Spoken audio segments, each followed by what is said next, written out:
कोई मुश्किल बताता है, कोई आसान बताता है। कोई मुश्किल बताता है, कोई आसान बताता है।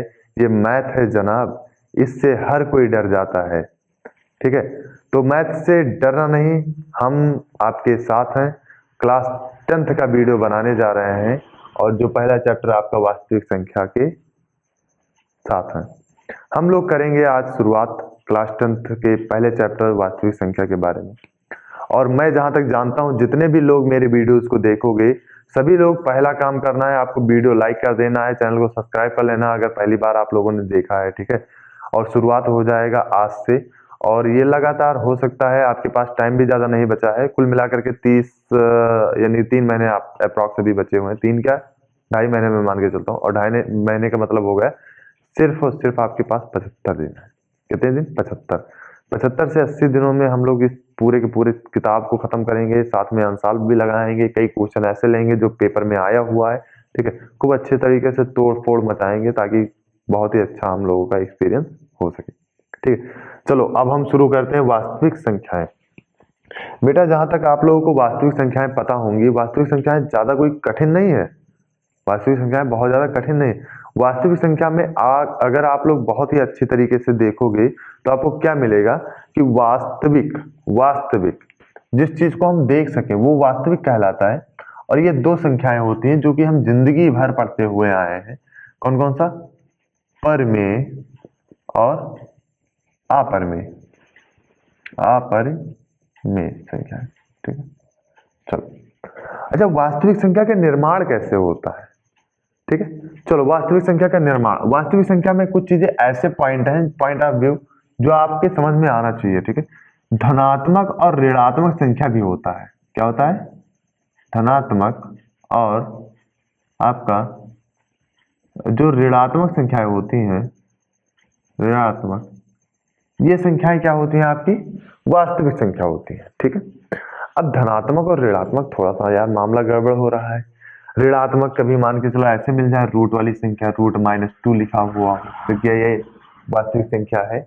आप तुरंत ही इसको कह दोगे it's not possible for the real number. ठीक है, ये कभी रियल नंबर हो ही नहीं सकता। अब बहुत अच्छी बात कही आपने, रियल नंबर जब नहीं हो सकता तो क्या होगा? जब कभी आपके रूट की संख्याएं, रूट के अंदर अगर संख्या लिखा हुआ है वो भी प्लस चिन्ह में है तो समझ लेना वो वास्तविक संख्या है। लाला कौन सी संख्या है? वास्तविक संख्या है। बहुत ही आसान है, डरने की बात नहीं है, जैसा मैंने बताया वैसे ही याद करते चले चलो। अब देखो ध्यान से। ठीक है, परमेय संख्याओं के भी कई तोड़ होते हैं। आप लोगों ने पढ़ा ही होगा, परमेय संख्याएं कई संख्याओं से मिलकर के बना हुआ है। जैसा कि कुछ संख्याएं आपकी उसी संख्या से फिर से जुड़ी हुई हैं।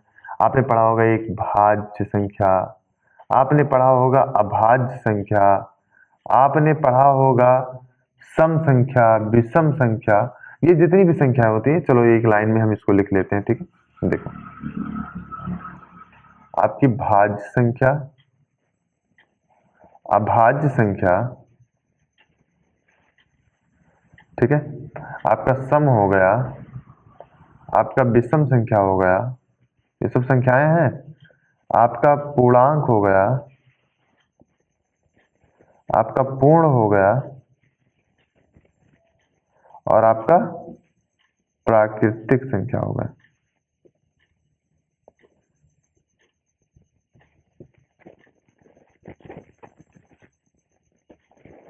देखो ये सभी की सभी क्या है? संख्याएं हैं। क्या है? संख्याएं। ठीक है, और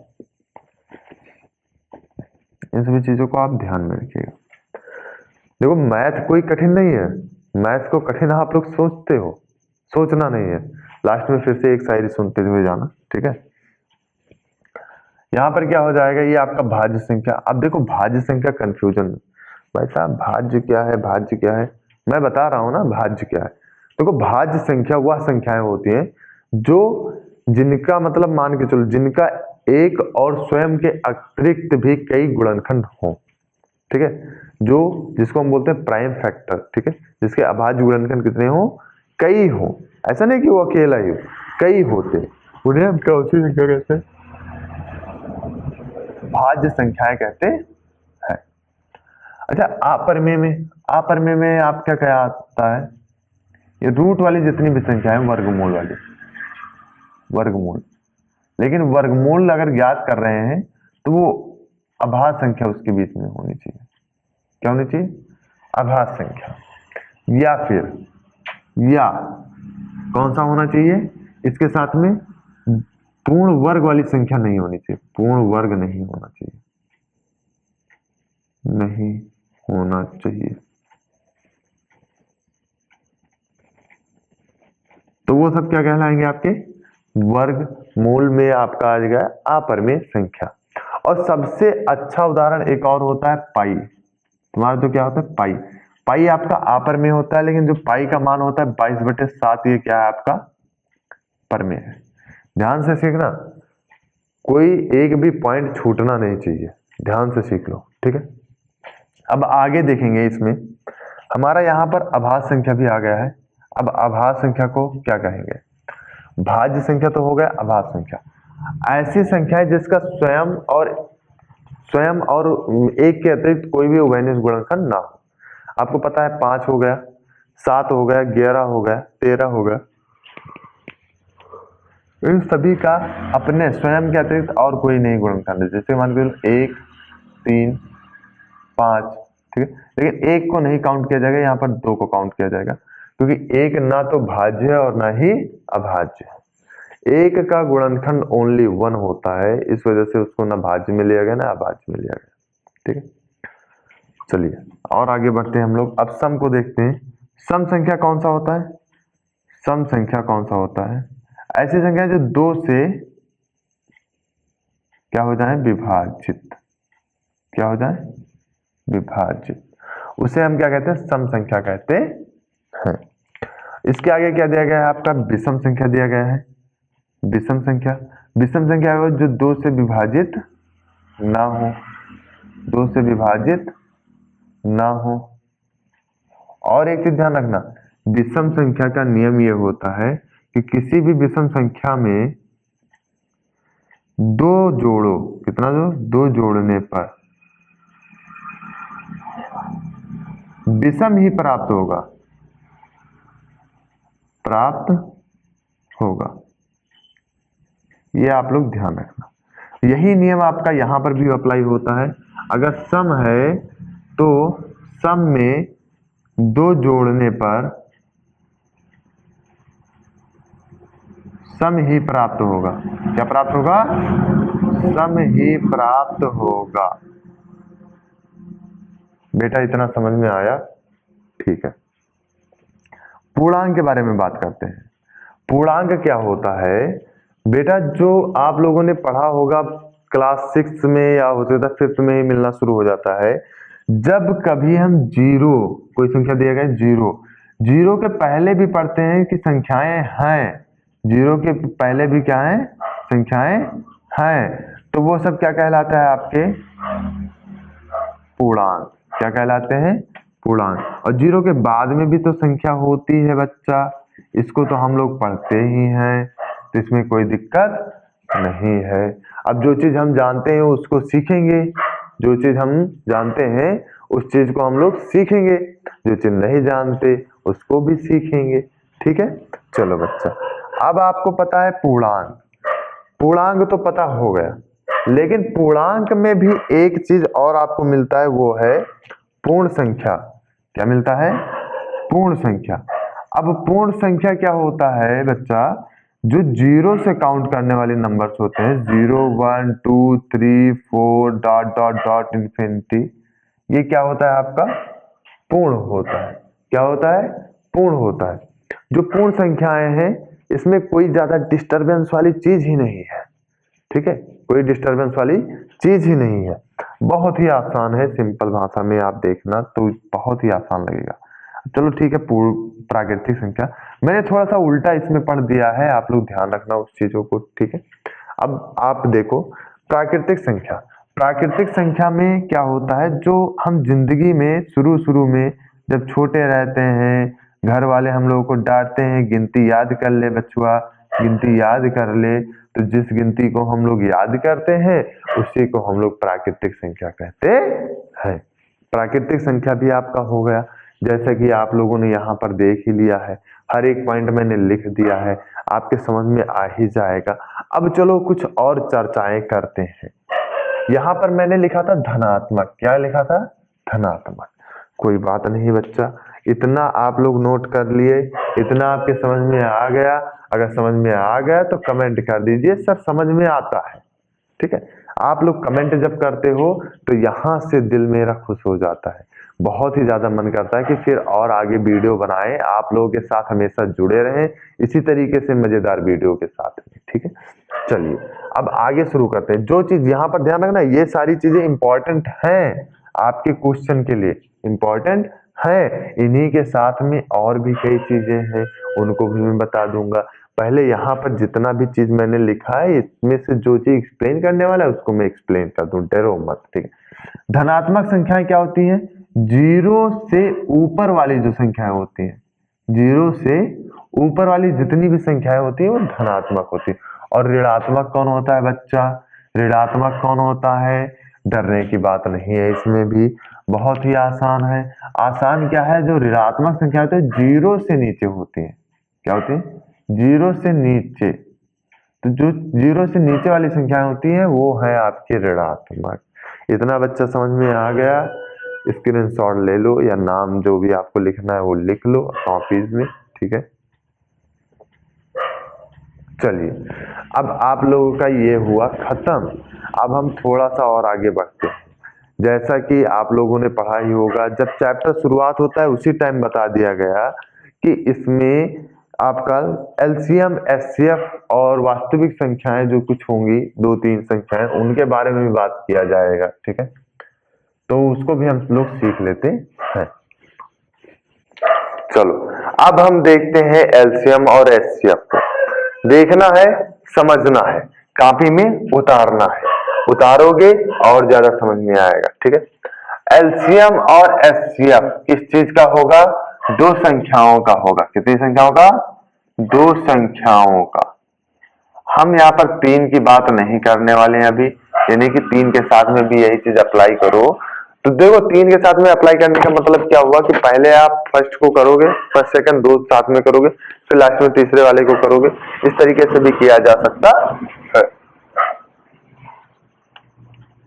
एलसीएम का नियम क्या होता है?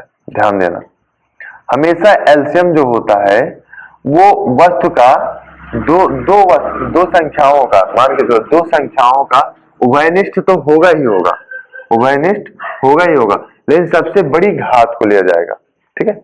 जो चीज कॉमन होगा उसको तो लिया ही जाएगा, साथ में सबसे बड़ी घात को लेते हैं। सबसे बड़ी घात, सबसे बड़ी घात को हम लोग लेते हैं किसमें? दो संख्याओं में से। और जो एचसीएफ होता है इसमें हम देखते हैं जो कॉमन हो, क्या हो? कॉमन, यानी उभयनिष्ठ उसको बोलते हैं हिंदी में। हिंदी में क्या बोलते हैं? उभयनिष्ठ होते हैं, उन्हें हम क्या कहते हैं? एचसीएफ कहते हैं। बच्चा यहां तक तो आपके समझ में आ गया। अब दो संख्याएं दी गई हैं, इनके साथ में हमारा संबंध क्या होता है? बच्चा देखो संबंध आपको बनाना नहीं है, वो अपने आप बना हुआ है, बस आपको याद करना है, याद करना है। एलसीएम गुणे एचसीएफ, इसीलिए कहते हैं जन्मों जन्म तक रिश्ता बन जाता है उसका। जो रिश्ता एक बार बन गया वो जन्मों जन्मांतर तक चलता चला जाता है। और संख्या मान लेते हैं a इंटू बी, क्या है? a इंटू बी है। बच्चा यहां से अब हम लोग जिस चीज को निकालना चाहे a निकालना चाहे a को भी निकाल सकते हैं, b निकालना चाहे b को निकाल सकते हैं, और एचसीएफ निकालना चाहे एचसीएफ निकाल सकते हैं, एलसीएम निकालना चाहे एलसीएम को भी निकाल सकते हैं। ये हो गए आपके एलसीएम और एचसीएफ की बात। अब इसी में आपका दिया गया होगा, जब आप पढ़ोगे तो यूक्लिड दिए गए हैं। कौन दिया गया है? यूक्लिड। यूक्लिड विभाजन एल्गोरिथम में क्या होता है? आपको चरण नहीं याद करने, आपको चरण नहीं याद करने। यूक्लिड ने बताया बच्चा हम लोगों ने पढ़ा भी है, ऐसी कोई बात नहीं कि कोई अलग से है, बार बार पढ़ते आप लोग आए हो कि भाज्य बराबर क्या होता है बच्चा, भाज्य बराबर भाजक गुणे भागफल, भागफल और प्लस शेषफल, प्लस शेषफल। यही नियम कहता है आपका यूक्लिड। यही नियम क्या कहता है आपका यूक्लिड। क्या कहता है कि जो भाज्य होगा वो भाजक गुणे भागफल प्लस शेषफल के रूप में ही होगा। ठीक है, यहाँ पर जो जीरो होगा, जीरो के बराबर या फिर आपका आर होगा जो कि शेषफल है। आर क्या है? शेषफल है। और ये छोटा होगा किसके? भाजक के। भाजक यानी पी के, या बी भी कहीं कहीं पर लिख दिया जाता है, बी ही लिख दिया जाए वो ज्यादा बेहतर है। ठीक, तो आर बी ये होगा। ठीक है, पी क्यू भी लिया गया, पी क्यू ले लिया गया, बी क्यू ले लिया गया। तो आप लोग इन सभी चीजों को सीख गए हो। अब चलो यूक्लिड वाला भी खत्म हो गया, यूक्लिड पर भी चर्चा हो गया। अभी आपका इसमें दशमलव प्रसार के बारे में भी बचुआ बात हुआ, तो दशमलव प्रसार के बारे में हम लोग चर्चा करेंगे। इतना नोट कर लो, नोट करना हो तो नोट कर लो, स्क्रीनशॉट लेना है तो स्क्रीनशॉट ले लो। ठीक है, आगे बढ़ते हैं। ठीक है बच्चों, अब इसके आगे हमें क्या सीखना है? विभाज्यता कसौटी। विभाज्यता कसौटी क्या है बच्चा? 1 2 3 4 5 6 7 8 9 10 तक हम लोग ज्ञात करेंगे आज के लिए। ठीक है, अगर मान के चलो क्वेश्चन आपको कोई मिल रहा है, ये क्वेश्चन जब मिलेगा मुझे एक्सरसाइज में जिस विभाज्यता नियम से, उसके इस 10 के आगे के कोई विभाज्यता नियम में अगर मिल रहा है तो उस चीज को मैं उसी टाइम बता दूंगा। ठीक है, चलो अब क्लास में और आप लोग पहुंच जाओगे। आज के लिए वीडियो यही रहेगा, लास्ट आपका विभाज्यता कसौटी है। इसके बाद एक तगड़ा सा शायरी रहेगा जिस चीज को आप लोग मजे से बिल्कुल सुनना। ठीक है, मजा आ जाएगा। चलिए अब हम लोग शुरू करते हैं। पहले एक से विभाज्यता क्या होता है? तो एक से जो विभाज्यता का नियम होता है, ध्यान रखना, तुरंत खत्म होगा। एक से जो विभाज्यता का नियम होता है वो होता है सभी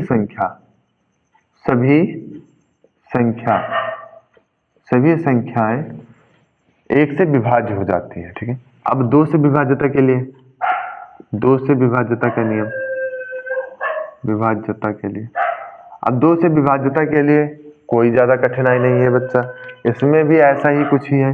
क्या होगा? जब दी गई संख्या में इकाई का अंक क्या हो? 0 2 4 6 8 होता है तो 2 से विभाज्य होता है। ठीक है बच्चा पार्टी, बहुत ही आसान था, कोई दिक्कत नहीं। विभाज्यता के जितने भी नियम है सब आसान है, बस तुमको सीखने की आवश्यकता है। अभी देखो 3 से विभाज्यता हम चेक करेंगे, 3 से विभाज्यता। ठीक है, अब जो 3 से विभाज्यता होती है यह तो बटवा बहुत ही सिंपल है। सबसे सिंपल अगर तुमका लगी तो 2 3 4 5 तक लगेगा, इसके बाद थोड़ी थोड़ी कठिनाइयां आपको मिलना शुरू हो जाएगा। देखो बच्चा 3 से विभाज्यता क्या है? अब इसमें दी गई संख्या का क्या होगा? दी गई संख्या के अंकों का योग, अंकों का योग क्या होता है? अगर 3 के पहाड़ा में आए, किसमें आए? 3 के पहाड़ा में आए, या फिर 3 से विभाजित हो तो पूरी संख्या आपकी क्या होती है? 3 से विभाजित हो जाती है। आसान था कि नहीं था? कहोगे बच्चों हाँ आसान था। 4 से 8 से 16 से इन सभी विभाज्यता को एक साथ हम खत्म कर रहे हैं। 4 के लिए नियम क्या होता है? जिस तरीके से हम देखें, जब दी गई संख्या में इकाई का अंक, तो इसमें हम दहीवा तक ले गए। 4 से विभाज्यता के लिए 4 से दहाई प्लस इकाई, अगर ये दोनों कट जाते हैं 4 से पूर्णतः कट जाते हैं तो क्या हो जाएगा बच्चों, ये 4 से विभाजित हो जाएगा। अगला पॉइंट देखो, 8 से भी मैंने लिख दिया था। 8 का नियम क्या होगा, लिखेंगे 8 से अगर वो कट जाता है तो इसमें लेंगे हम सैकड़ा। क्या लेंगे, सैकड़ा। यार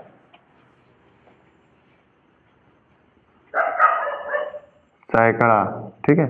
और लेंगे प्लस दहाई और प्लस हमारा इकाई, यानी कि लास्ट से 3 डिजिट को हम लेंगे और तीनों डिजिट जो होंगे इन सभी का सैकड़ा प्लस दहाई प्लस इकाई इन सभी को जोड़ेंगे, यानी कि अंकों को नहीं जोड़ना हमें, जो पूरा पूरा 3 डिजिट होगा। मान के चलो यहाँ पर 242 लिखा हुआ है तो 242 को काट करके चेक करेंगे क्या कट जा रहा है। अगर कट जा रहा है तो ये पूर्णतः विभाजित हो जाएगा 8 से, तो ये 8 से विभाजित हो जाएगी, 8 से विभाजित हो जाएगा, चाहे जितनी बड़ी संख्या हो। बस उसमें सैकड़ा दहाई और इकाई वाले संख्या को जोड़ लोगे, ना कि अंकों को जोड़ेंगे, ठीक है। अब क्या होगा, 5 से विभाज्यता, 5 से विभाज्यता। अब जब 5 से विभाज्यता का नियम है बच्चों, ये तो और ज्यादा आसान है। क्या होना चाहिए, लिखोगे इकाई का अंक, क्या होना चाहिए, इकाई का अंक यदि क्या है 0 और 5 है तो वह संख्या क्या होगी, पूरा का पूरा 5 से विभाजित हो जाएगा। अब आगे देखेंगे हम लोग 6 से विभाज्यता।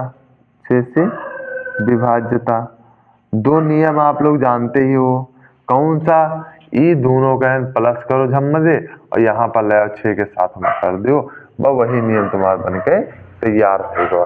बच्चा 2 और 3 जिस दोनों मतलब किसी भी क्वेश्चन में अगर 2 और 3 ये दोनों अप्लाई होने के लिए तत्पर हैं तो समझ लेना कि वो 6 से विभाजित हो जाएगा, यानी कि 2 और 3 दोनों से विभाजित होने वाला, क्या होने वाला है, दोनों से विभाजित होने वाला, ठीक है बच्चा। बहुत अच्छा है, सवाल बहुत ही आसान रहा, कोई दिक्कत नहीं है, आंसर आपने तड़ाका दिया है, ठीक है। अब देखेंगे हम लोग 7 से विभाज्यता।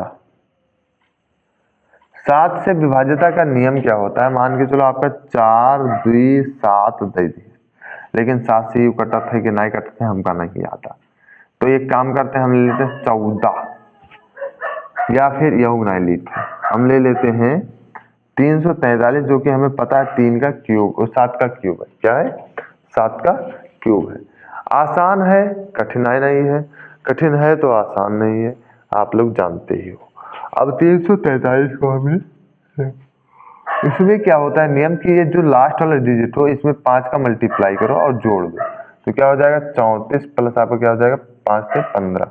अब इन दोनों को जोड़ने के बाद क्या आता है, 5 4 9, 5 और 4 9 हो गया और 3 और 1 4 हो गया, यानी कि 49। अब 49 7 से कट रहा है कि नहीं कट रहा है, तो ये बच्चे की कट रहा है, जब कट रहा है तो 7 के टेबल से पूरी संख्या कट जाएगी। अगर यहू पर ना लगे तो आप थोड़ा सा इसको और आगे बढ़ा लो, 9 को भी 5 से हम मल्टीप्लाई कर देंगे तो 4 प्लस 9 बचे 45 हो गया, फिर से जोड़िए तुम्हारा 49 आएगा, कोई दिक्कत नहीं है, 7 से हमारा मल्टीप्लाई होने के लिए तात्पर्य है। अब हम चेक करेंगे 8 से, तो 8 वाला हमारा हो ही गया है, इसको हटा ही दो। 9 से चेक करेंगे, 9 से चेक करने के लिए क्या होगा, नियम वही नियम जो 3 में लगा है, कौन सा नियम, वही नियम जो 3 में अप्लाई हुआ है, बस इसके साथ क्या होगा कि अंकों का योग क्या होना चाहिए, 9 से विभाजित हो जाए। 9 से विभाजित अगर हो जाता है तो वह पूरी संख्या 9 से विभाजित हो जाएगा।